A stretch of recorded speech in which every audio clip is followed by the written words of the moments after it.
There's so many great nicknames in baseball, and you have not one, but two, Donnie Baseball and the Hitman. How did each come about, and do you have a preference? Donnie Baseball came from Kirby Puckett. He kind of kept, we'd do an event with an umpire, Kenny Kaiser, up in Rochester, and there'd be a bunch of guys up there, and you're kind of talking afterwards in the suite, playing around, and he'd always just say, baseball, Donnie Baseball, baseball, and Kirby always messing around, and that's kind of how it got started. And how about the Hitman? I think that probably came earlier, just from the standpoint of the poster that we did with Converse at the time. That poster came out, and I think it was probably a time when posters were a little bigger. They had a lot of different theme posters out, and that was, right after I won the batting title, they put a poster out.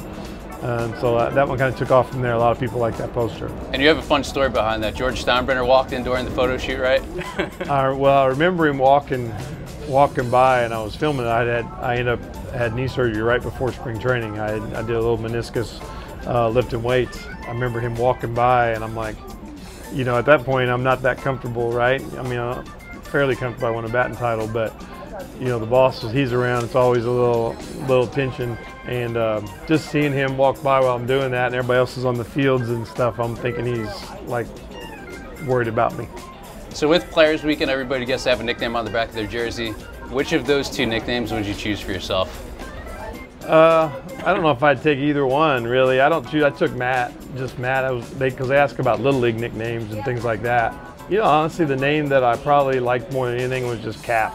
ONeill and those guys just started calling me Cap, and that was kind of a better one to me, and just the way they used it, I felt better about it. So you mentioned Paul O'Neill, some of the best nicknames in Yankees history. You got Paul O'Neill right there, the Warrior. What do you think about that nickname? See, I just picture O'Neill in like his plaid shorts and his little deck shoes going to the club to play tennis or something. But no, Paulie was a warrior, definitely on the field. And that's the greatest thing about Paulie is just the two sides.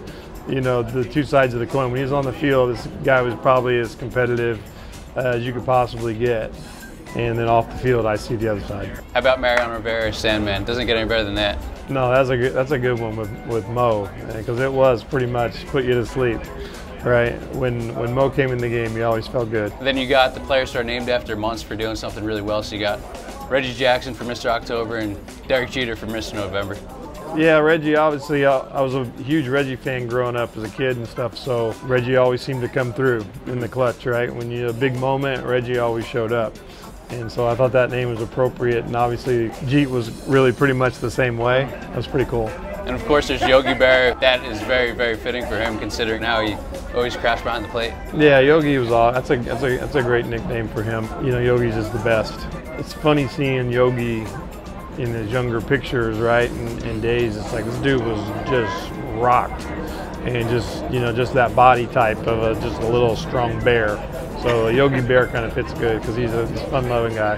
And then you got, of course, the Iron Horse, Lou Gehrig. Amazing streak that Cal Ripken eventually broke, but it's also pretty cool.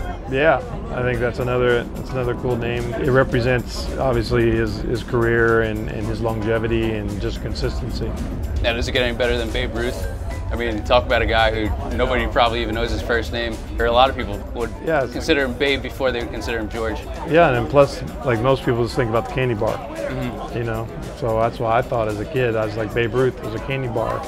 Didn't realize it was actual player, so interesting. And then the final nickname of the current player, we got Aaron Judge, who's known as the Judge. I've seen just a little bit of obviously the phenomenon that's going on with him and the changes that he's made in a short period of time. Cool, I see they're doing some things at judges' chambers or stuff at the stadium, so it's always interesting how those things kind of evolve, and usually naturally, you know what I mean? That's the ones that seem the coolest, is kind of the ones that come naturally. Like Paulie, I think just the fans over the years, and Mr. Steinbrenner talking about him as the warrior, it's kind of cool how those names come over time.